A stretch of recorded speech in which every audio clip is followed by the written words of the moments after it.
నేను హైదరాబాద్ తీసుకొచ్చినప్పుడు చాలామంది చాలా రకాలుగా బాధపడ్డారు, చాలా రకాలుగా శాపనార్థాలు పెట్టిండ్రు.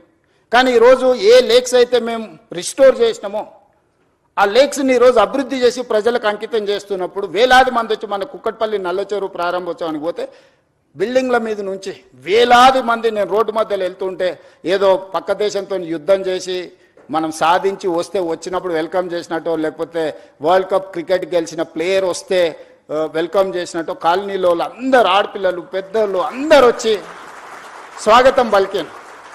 నల్లచెరువు 100% ఆక్రమణకు గురయ్యి ఒక కలుషితమైన ప్రాంతంగా చేస్తే ధైర్యంగా ఏమన్నా కానీ పర్వాలేదు, ఎవరు ఏమైనా అనుకోండి అని చెప్పి బుల్డోజ్ చేసినాం.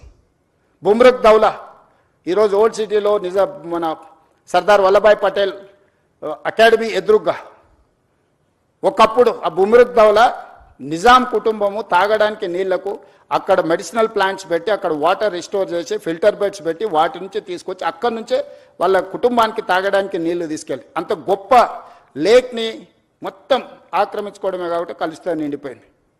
వాటి అన్నిటిని క్లీన్ చేసి మన ప్రారంభోత్సవానికి పోతే నార్మల్గా ఓల్డ్ సిటీలో ఇట్లాంటి యాక్టివిటీని అసలు అలౌ చేయరు. వాళ్ళంతా యునైట్ అయ్యి ఒక రకమైన రాజకీయంగా ఒక రకమైన నిర్బంధమైన పరిస్థితులు ఉంటాయి.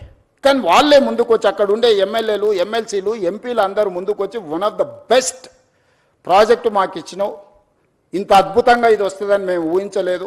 ఈరోజు వేలాది కుటుంబాలు ఇక్కడికి వచ్చి ఉదయం మార్నింగ్ వాక్ నుంచి ఈవినింగ్ సాయంత్రం అక్కడ జిమ్ ఓపెన్ ఎయిర్ జిమ్ పెట్టడం, మిగతా లేక్ ఎకానమీ కింద స్వయం సహాయక సంఘాలకు అక్కడ ఏర్పాటు చేయడంతో ఈరోజు ఆర్థిక వ్యవస్థ బలపడ్డది.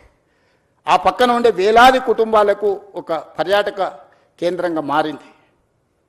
ఈరోజు ప్రతి అంశాన్ని సాంకేతికంగా ఒక మానవీయ కోణంలో హ్యూమన్ టచ్ మేము ఎక్కడ మిస్ కాలే.